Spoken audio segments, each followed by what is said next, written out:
There is nothing wrong with your internet. Do not attempt to adjust your settings. We are controlling the podcast. We control the squealing and the screams.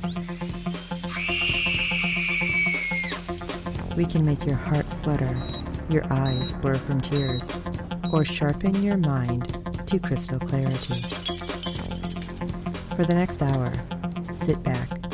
We are in control of what you hear. We repeat, there is nothing wrong with your settings.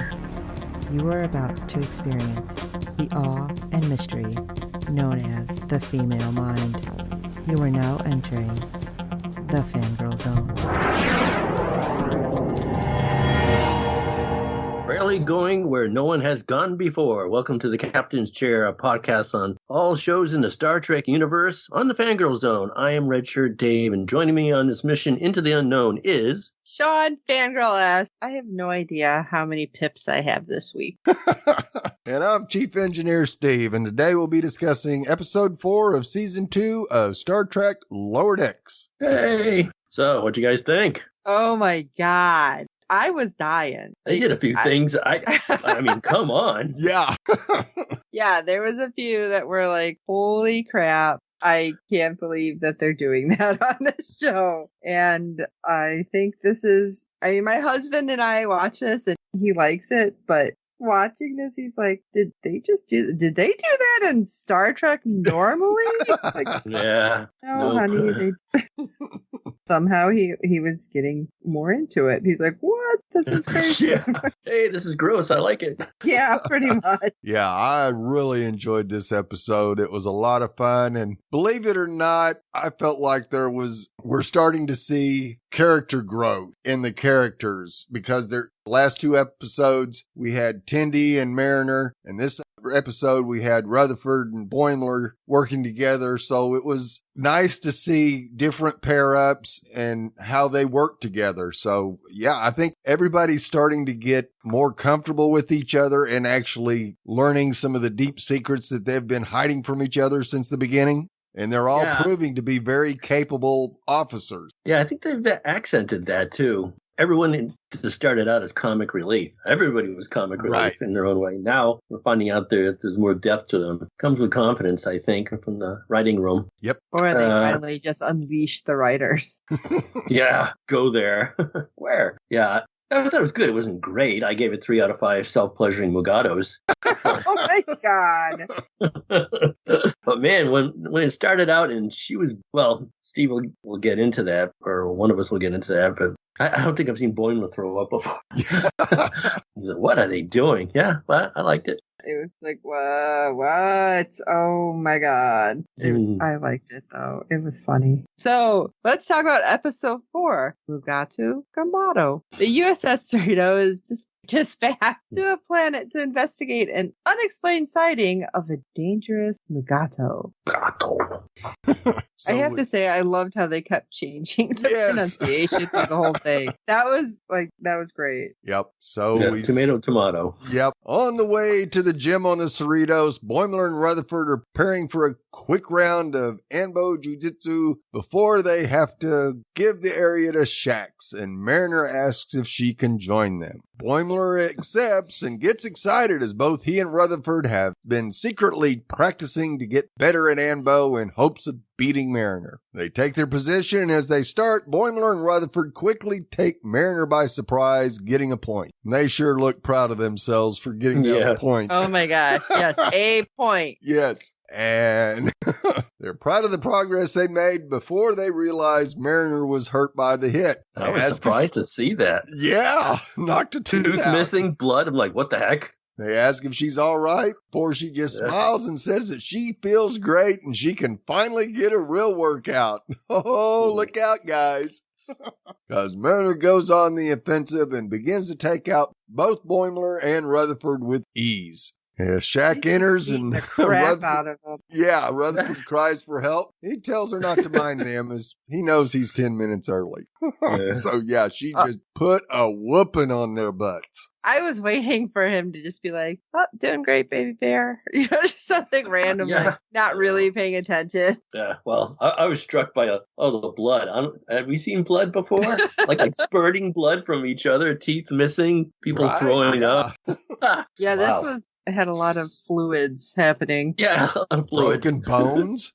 Yeah, I know. God. So I was going to act one of our show. Shax is briefing Captain Carol Freeman and Commander Jack Ransom about a recent Mugato attack on a couple of Denobulans, and Freeman is a bit annoyed that the Cerritos is involved in another animal control operation. Hey, I have to say, I loved how those Denobians like puffed up like puffer fish as they ran away. Yeah. Like, I don't remember ever seeing that, so that cracked me up. We never saw the doctor on Enterprise do that. They look like Lisa Simpson. Yeah. With the pointy hair. It's like, what? Yeah, it made me think of Aliens, too. It was Bill Paxton goes, another bug hunt. Yeah. Right. Shax notes that the bioelectrical signatures have made it difficult to pinpoint life sign, but with people on the ground, they'll be able to find the Mugato. In the lounge, Boimler and Rutherford are in the middle of a match of diplomat and get scared when Mariner runs over and invites them to the phaser range for some target practice, but they decline as they continue their game. We go over to the bar to get a couple more drinks, and the bartender, Honus, informs them of a rumor that Mariner isn't who she seems to be, and is, in fact, a secret black ops agent who's been trained as a killing machine. And you know what I thought? Like, who is Honus? He's not Starfleet, apparently. No, yeah, it's like... So they contracted somebody to run a bar on a starship? Yeah. Yeah, because we even hear his boss yelling at him to get back to work. Yeah. And he's like, huh? What's going on here? The unseen boss. Who's he? Babe Ruth? They just call him Babe. Yeah. Like Babe Ruth.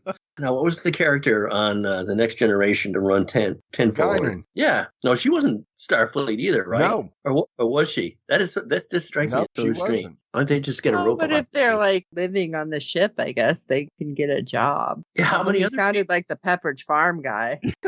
What do they have? Maintenance? It's not Starfleet too? Well, I'm going off into space on a 5-year mission. Oh yeah, what are you going to do? Push a broom.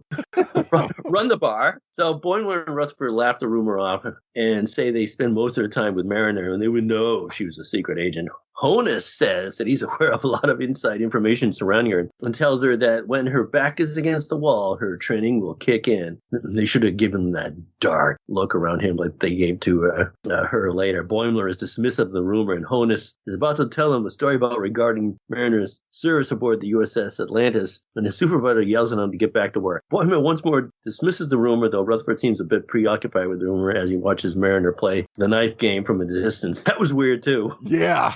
I don't think we've ever seen her. Yeah, I don't think we've ever seen her do anything like that before. Nope. Have we? Nope. In sickbay, one of Ensign Devon Attendee's patients is entering into an unstable condition, but before Tendi can help her, a couple other doctors push her aside and do what they can to save the patient's life, dismissing Tendi when she tries to intervene as she is Tendi's patient. Or techs or whatever they are. What are they? Yeah, they're ensigns like her. They were in the same uniform, so. Right, yeah. Dr. Ta'ana calls Tendi into her office and gives her a list of the crew who have avoided their annual physical examinations. Tendi is confused why anyone would want to find the non-invasive physicals to be bothersome, and Ta'ana tells her she needs to hunt down each patient and give them a complete scan. Normally that would be a joke about vaxing and anti-vaxing. Yeah. I don't know how long ago they actually wrote this episode. It's probably still around back then, too. Excited for her new objective, Tendi promises not to let Ta'ana down. In the repair bay, Boimler is asking about how the Mugatos have alternate pronunciations of their names, and Rutherford is seemingly preoccupied by what Honus said about Mariner. He looked into Mariner's service aboard the Atlantis and discovered that while she was there, half the crew mysteriously vanished. Boimler tries to blame it on reassignment, but Rutherford notes a lack of personal logs, which confuses even Boimler. Asking if he thinks Mariner has anything to do with it, Mariner enters the room to their surprise, and Boimler throws the tricutter at her in surprise, only to her to make an incredible catch. I think we've all done that once. Yeah. She laughs the incident off and tells him not to get in her way on the surface of the planet. In the transporter room, Shax informs the away team that the Mugato are sensitive to phaser fire and beams them down. Yeah, not just sensitive, but a specific location. Yes. Right, who isn't? Shax, come on. Shax quickly picks up the trail of the Mugato by finding trails of their dung and leads them to what appears to be a FAngirl outpost that is illegally attempting to harvest and sell the Mugatos for profit. That was sick, too. Yes. That was sick. God. Wait. Are you really going to just skip over the dung? I was saving it for later. It was something else. Well, Marner's like, well, you don't have to scoop it up again. Yeah. Yeah, well, it's kind of sweet. Oh, it's tangy. It's like, oh. And then, when you just see Mariner, like, whoa. Oh, God. I was waiting for the whole crew to, like, lose it. But why did half of them just stand there like, yeah, this is normal? Yeah. Why not? He's back from the dead, isn't he? Yeah. Well, yeah, that's true.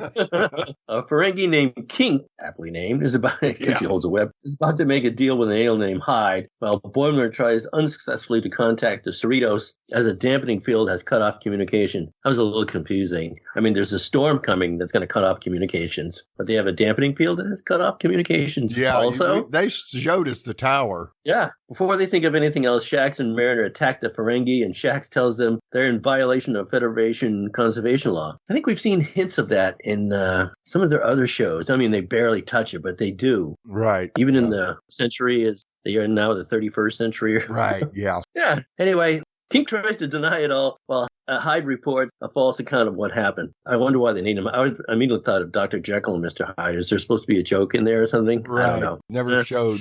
No, nothing. Shax doesn't buy it and tells him to be prepared to be searched. King tries to settle the situation before he surprisingly attacks Shax with an energy whip. Woohoo! And he's got his little weird hat on, too. Used to be a Mugato. That hits a control panel, freeing several Mugatos from their captivity. As the chaos unfolds around them, turning the magic from green to red. Boimler and Rutherford look over to see Mariner pulling a knife on Shax, stabbing him, and seemingly biting into his chest and eating him. I say my first reaction to that was the same as theirs. Right. Yeah, we were like, what the heck just happened? No. Mortified by us, the two flee into the woods, convinced that Mariner is indeed Black Ops, and her training has broken her. Mariner chases him with a knife drawn. But there's Mugatos out there. Yeah, but she's in here. Yeah. Yeah, I'd rather be out would you there rather with deal her. with? We have the Cerritos detecting Hyde's ship leaving the planet, and Freeman hails the ship, wondering if they had potentially made contact with their away team. Hyde dismissively tells them, apparently he's been getting a lot of phone calls too about his warranty, that he's not interested in helping him, and don't hail me again. Freeman orders a tractor beam to be put on his ship, but as soon as it's activated, the hull stability begins to fail. Freeman immediately orders emergency transport, beaming Hyde to the bridge just in time for him to see his ship explode, much to his dismay. Freeman scolds the tactical officer, and the officer responds, the tractor beam was at its lowest setting. Like, barely tracked her. And Hyde is weeping uncontrollably because his whole life was on the ship. And Freeman is becoming very uncomfortable with this situation. But back on the planet, Boimler and Rutherford continue through the woods, hoping to get out of range of the dampening field, but run into a wild Mugato. And they're hiding among the roots of the nearby tree and meet a Tellarite named, I'm going to screw that up, Patingi? Yeah. Patingi? Yeah. Oh, Patingi, sorry. A renowned biologist who claims to have written 5 books on Mugatos. So he offers to take them to safety, much to Boimler's and Rutherford's relief. So this is fun as they're walking and those two are crawling. It's like, how is he keeping up with them is what I wanted to know. Crawling along behind him, you would be definitely falling behind. Yeah.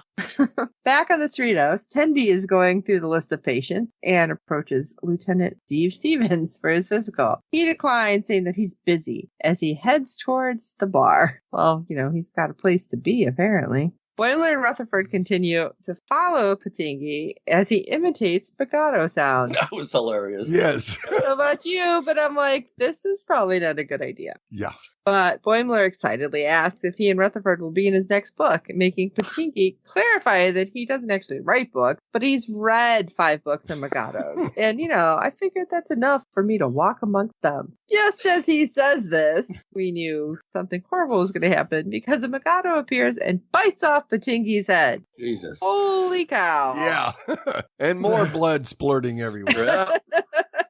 Boimler and Rutherford tumble off a nearby cliff as they run in fear because they want to keep their heads attached. Back on the ship, we have Stevens flirting with another officer, very badly, might I add. Yes. And talking about how he often spots for ransom during his workouts, as Tendi takes his glass and uses it to scan Stevens on her medical tricorder. Well, Tendi tells him, oh, your bones are really weak. You should drink more milk. And Steven denies this, saying, I am super strong. And one step, he cracks something, which we believe is his hip. And starts screaming for emergency transport to sick bay. And then he tries to move again and you hear another crack. I don't know what else was supposed to break. The other hip perhaps, but I was just like, holy crap, this is stupidly funny. Like he's just falling apart. He's like, I'm fine. Crack, crack, crack. Back on Phrylos 4, Boimler and Rutherford ponder if they have to turn Mariner in when they return to the Cerritos, when they stumble upon Mugato. They quickly crawl into a hollow log to try to save themselves. This is when things start getting awkward. Yeah. Because they think that the Mugatos have found them because they are having the log inspected, basically. But it turns out it wasn't quite that. No. The log's being pushed into a nearby pond and kind of rolled around. Boimler and Rutherford are scared they're going to drown, but before they can escape, another Mugato appears. And Boimler's like, oh my god, if it tries to assert dominance, we are so screwed. Yeah. They'll only become more violent. And I'm thinking, oh no, our guys are going to get crushed. But then things, like I said, started to take a turn. Despite the other Mugatos being disturbed, the intruder Mugato sits down and motions for them to continue what they were doing. Oh god, while he begins to stroke his own horn. Wow. Boimler concludes that, oh my god, he just likes to watch. I don't know if it's a Boomer reference or not. There was a movie called Being There with Peter Sellers. He's just a gardener. He was like, I think it was Chance the gardener. And people just believed stuff that wasn't there. And I think it was Shirley MacLaine. And she wanted to have sex with him in the worst way. And he goes, he's in front of the TV. He's cutting on the TV. She wants to have sex. And he goes, well, I like to watch. So she thinks, oh, he wants to watch me, go to town. Right. So that's what happens in the movie. I'm like, wow. I wonder if they borrowed from that. I never expected to see Mugato in the show, and let alone a self-pleasuring Mugato. Wow. That's a whole nother. God, it's like really hard to to realize we were watching Star Trek. I know. Oh my gosh. Back on the ship, though, Tendi continues to scan her crewmates, picking up results from officers like Jet Manhaver and Lars Lundy before she realizes there's only one patient left, simply labeled patient 08.019, much to her confusion. But back on Phrylos 4, the Mugatos have finally fallen asleep in exhaustion from their mating ritual, and Boimler and Rutherford are able to slip away. But not before they notice it wasn't just the two, it was all three. Right. In that pile, and you kind of go, Oh, even the watcher. As they walk on, Rutherford wonders if Freeman knew that Mariner was undercover, and they realize that Mariner might not even be Freeman's daughter. When Rutherford, his implant, detects a Mugato trap. So they walk around it, and that's when Mariner finds them, scaring both of them, and they start to run because Mariner, is this horrible, deadly person, right? Yeah. I love it that Mariner is super confused with what is happening. And as she steps towards them, she steps into the Mugato trap. She calls for help, and the guys stop because they're trying to talk, but the Ferengi are coming. Boimler then tells her why they were freaked out. I mean, we seen you eating shacks. And she clarifies that he was stung by a Mugato, and I had to suck the venom out of his body. But yeah, you look kind of crazy, is all I'm saying. How do you get stung by a Mugato? Right. Is this something they haven't shown us? Thank God. Yeah, I think so. Boimler and Rutherford tell her that they know her secret, and Mariner realizes that they've heard the rumor that she's Black Ops agent. So she finally comes clean and tells them that she deliberately started that rumor because she likes to have a mystique surrounding her. And that Boimler's sounds like her. Yes, absolutely. But Boimler's still questioning, so he's like, yeah, well, what about the Atlantis? And she's like, what? well, half the crew vanished. It's like, okay, fine. The crew vanished because they all got Kerplickian lice, and not in the official records because that's too embarrassing to Starfleet. I can totally see that. Too. Oh, yeah. I'm just like, okay. Mariner is I super thought that distraught. was ridiculous. I thought they document everything. Yes. Too embarrassing. I mean, we got, Riker and love sickness or whatever. No kidding. So yeah, them not putting about the lice on there, I'm kind of surprised. But Mariner is pretty upset and then realizes, wait, you looked at my records and you really thought I was an undercover killer? I was just thinking maybe they had to cover up because the lice have a similarly active sex life like the Mugato. Oh, God. Mariner says that the rumor was meant to keep people she didn't like away from her and never thought that her friends would believe such a rumor. And Boimler and Rutherford say, well, part of the reason that we actually believed it is, it's kind of implausible that somebody as badass as you would be friends with us. And you kind of have all of them like, oh, this is sweet. For like a second. Yep. After they threw their tricorder at her head just to make sure. As they reconcile, the Ferengi are closing in on their position, and Mariner tells them to hide because you have to be the badasses now. Everybody else is caught, and you are the last two. You have to save everyone. So Boimler and Rutherford hide as Kink and his associates take Mariner into their custody. And you kind of go, oh, this should be great to see how Rutherford and Boimler solve this problem. Right? So see how they conveniently left out no one having a phaser. Well, did they have phasers or were they not allowed to have phasers? Because they would have come in pretty handy. Right, they didn't have the phasers because of the Mugato. Yeah. Right. Yeah. Well, you don't have to use it. You can still carry one. Yeah, you would think. Oh, well. But instead of finding out, we go back up to the ship where Tiana checks on Tendy's progress with the physicals, and Tendy reports that she has only one person left, which impresses the doctor. Tendy notes how the last person doesn't even have a name rather than just a serial number and wonders if someone erased the information.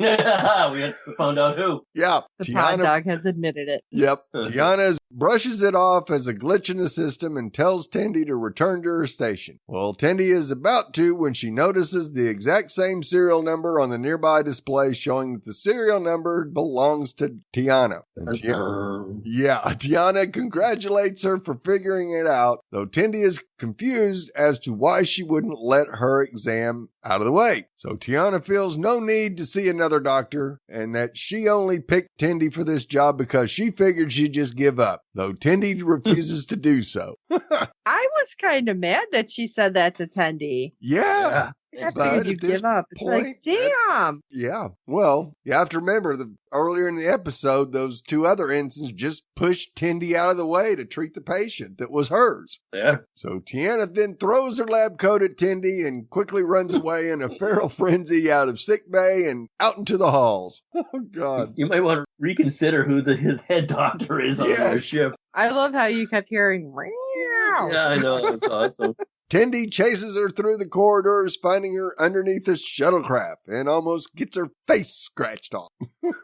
And then chases her into the Jeffrey tube. We go to the ready room where Freeman is negotiating compensation for Hyde's ship, offering to give him a shuttlecraft. Ransom asks if that's the best idea since Starfleet would likely not agree with such a move, but Freeman is convinced that they are helping a traveler in need and that they'll tell Starfleet that they lost a shuttle to a black hole. Jesus. It's always a black hole. No wonder they get sent on these missions. Yes. Right. But he's like totally plausible. It happens all the time. Right. So Hyde agrees to take the shuttlecraft, but also mentions that he lost many antiques on his ship that could never be replaced. And of course, Freeman asks what, and Hyde lists things that are sitting on Freeman's shelf. And right then, you got to know, he's laying out his you-know-what. No. Black hole? Yeah, exactly. Freeman notes that the items on her shelf hold special meaning to her, but low on options, she reluctantly gives in. Who are you, lady? Yeah. Back on Frylon 4, Boimler and Rutherford manage to sneak into Kink's facility and spot Mariner and Shax in a cave. They both wish that Mariner's rumor was actually real, or that they had special powers themselves. But then they both get an idea on how to free everyone. We're using our brains, not our brawn. Because you ain't got no brawn. Here, Gin? No, Yeah. brains. Rutherford didn't pick up Oh, on it. Rutherford. Back up to the ship, Tendi comes to an opening and spots Tiana below her and drops down to get her. But Tiana sees her and runs off, causing Tendi to land hard on the floor, breaking her arm in the process. Oh, I God. cringed, even though it was animated. Yes! I know. Me too. Tiana at first believes she's faking the injury until she sees a piece of bone sticking out from her skin. You know what, Steve? It makes me wonder, how is Discovery, who they dropped the first F-bomb Right. in Star Trek, how are they going to top all this? I don't know. I don't Yeah. think they can. I don't think so either. No. Let's hope not. Oh, God. Yeah, that went so many different directions. Tiana immediately apologizes and moved to help, and as she comes to Tendi's assistance, Tendi manages to scan her before falling unconscious. Tiana is impressed with her and notes how the scan was quick and wasn't sure why she made such a big fuss out of it. This like cats not wanting to go to the vet kind of thing. Exactly. Back on the planet, Mariner is berating the Ferengi, saying that people can just replicate whatever they're selling and that they're not very smart, saying Ferengi like Quark were much better at what they do. At that moment, Boimler and Rutherford enter the room with Rutherford holding what looks like a makeshift weapon. Rocket launcher. Yep. That's what it looked like. I was like, oh my God, what are they going to do? Blow Yeah. up the Ferengi? Of course, the Ferengi are intimidated by this, but the weapon is actually a holographic projection that Boimler and Rutherford have put together in the form of a cost-benefit analysis for greater long-term project. Jesus. Of course it is. And they tell Kink that poaching Mugatos is not profitable and that they can earn up to 150% more with living specimens. You know, I would probably buy the sweatshirt that has a picture of a Mugato on it. Not self-pleasuring, but at least on the back it says, I like to watch. Oh my God. What Kink has to do is make a nature preserve for the Mugatos and make revenue from ticket sales, merchandise concessions, among other things. Well, Kink's not real thrilled that this endeavor will require an initial investment and more effort, but admits that he cannot argue with the profit margin. Always money with the Ferengi. Ferengi. Yep, absolutely. He also notes that he does not like releasing captives, and Rutherford simply replies that they would normally be apprehending them for assault on Starfleet officers, leading them to continue to a compromise. Yay. Later in sickbay, Tiana is treating Shax's Mugato wound and says that their venom can have lasting effects and that she will be checking on him later. She scratched a box for that a week ago. Yeah. Before entering a bit of flirtatious talk with him, I think that was a little more than flirtatious. I'll say. Oh She my was going God. to heal him all night long. Yeah. Back in the box, kid. Yes. Tendi gets up from her bio bed, her arm fully healed, and a patient nearby starts to become unstable. Two ensigns who interrupted her earlier try to attend to a patient, but Tendi tells them to get the hello out of the way. Give her some space. Tiana commends her for her confidence and tells her that Tendi has made a really good impression before grumpily telling her that the patient isn't hers and to get out of the way. So we check on Freeman, who's in the middle of a talk with her Admiral husband, and tells him about their recent encounter with Kink and their upcoming preserve when the Admiral asks if she's had any accidents, noting that there have been reports of a scam being run in the sector in the form of a junk ship that deliberately self-instructs and tries to blame it on Starfleet. Oh, and Freeman just about lost a gasket. You know what, Steve? Another amazing coincidence crossover, like Admiral Freeman. Yeah. He's voiced by Phil Lamar. And Phil Lamar, as we just referenced in another podcast, was the voice of Samurai Jack. Yeah. Nice. Oh, man. It's a small world. Yeah. Of course, Freeman, knowing who this is referring to, says she'll look out for it. And she immediately tracks Hyde down and tractor locks a shuttlecraft, which is packed with all her belongings. She hails Hyde and threatens him with incarnation, but offers a way that he can pay for his crimes by doing some good. Of course, Hyde wants to know what she's talking about. And we see that Kink has begun construction of Kink's Mugato land, and he assigns Hyde cleanup duty, telling him to move enormous piles of Mugato dung out of the way so they can construct a gift shop. Hyde's not thrilled, but starts to shovel, as Kink promises that moving forward, they will work for the Mugatos, hoping that his preserve will be a horned heaven, I'll say. In the Cerritos Lounge, Boimler and Rutherford are teaching Mariner how to play diplomat, and they apologize for so easily falling for the rumor. And Mariner, of course, apologizes for making the rumor up and making them believe they were not her equals, and admits that they were a badass with how they handled the Ferengi. And she gets a little overwhelmed with the rules of the game and briefly leaves to get them more drinks. And as she leaves, Boimler and Rutherford ask themselves how she is beating them so hard at this game and move to alter the board without her knowing. She was whipping their butts. Mariner approaches Honus and points over to Boimler and Rutherford and calls them the Mugato twins, saying that Not sure I would want that. Yeah. I'm not sure I would want that. No. Not after what they seen. Yeah. Saying that they fought off a dozen Mugatos barehanded, ground up their horns and snorted them, and acquiring strange powers in the process. Well, that Honus will believe anything, huh? Oh, yeah. As you see his eyes go all slitty and looking side to side. And he promises that the secret is safe with him before his supervisor once more yells at him for procrastinating on the job. Yeah, wasn't he yelling for his limes or something? Yeah. Oh my gosh. I can't believe like everything that happened in this one because it was so over the top. I'd like to see another show reference them. Oh, you God, know, all the that's stuff that happens. Remember back in time when all that stuff happened aboard the Cerritos? Right. maybe on Discovery, they'll look in the file and be like, why is all this bleeped out and darkened? And it's too embarrassing for Starfleet. So, who's ready for a little Easter eggs? I already did my little boomer talk earlier. Yeah, you already... I'm not going to say it. I would like to watch, Steve. The title of this episode is reference to the confusing name of the Mugato in the original series, A Private Little War. The creature was named Gumato in the script by DeForest Kelly could not pronounce Gumato. Why not? So it was changed to Mugato, which Kelly and William Shatner proceeded to pronounce Mugatu. Yeah. However, Janos Prohaska was credited with the episode as Gumato. Wow.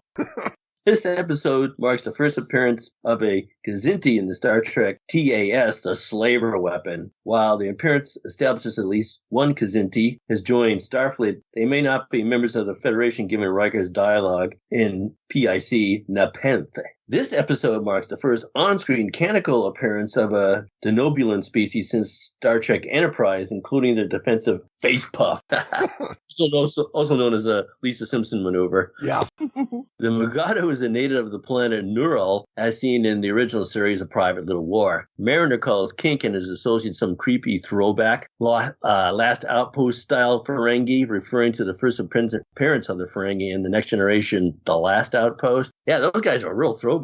Yep. The holographic projector that Rutherford and Boimler make resembles the makeshift cannon Captain Kirk built when he fought the Gorn in the original series arena. Yeah, good reference. They're just going to go back and mess with us and be like, okay, who knows this? Who knows this? But it wasn't quite as bad as the last two episodes, where there was more Easter eggs than we could count. Holy cow. But there was a lot that happened in this one. Oh, yeah, there was a lot happening, and it was something else. Yeah. I wondered how Discovery could top them. I don't think they'll try, but how are they going to top their own? What are they going to do next episode? Yeah.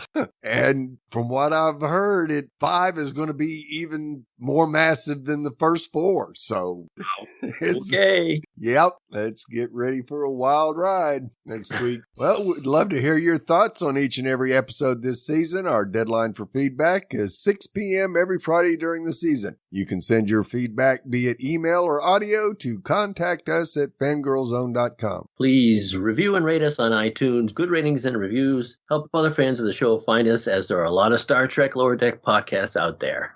Tell your friends, and I hope you like our podcast. And don't forget to check out the other Fangirl Zone podcast. But if you know me, you know what I'm thinking. Yep. I'm frightened. I'm just saying that. Yeah. You should be. This was TV 14, this episode. Not sure I let that 14-year-old watch it either. No. Well, like the gentleman recently said, go ahead and check out www.fangirlzone.com and all the other podcasts and our contacts page and maybe the Mudhorn Clan cast because, we have fun over there too. But I am imploring anybody who can stump these guys with Star Trek trivia to please send something to us at contactus@fangirlzone.com because I want to see these two scratching their head and really confused with what's going on. Or at least pulling on our horn. Yeah. Oh, God. For this episode of The Captain's Chair. See, I said it after all. Yeah. The fifth episode is on September 9th. It's titled, well, we don't know what it's titled, but I can think of one if they want. Yeah. So until No.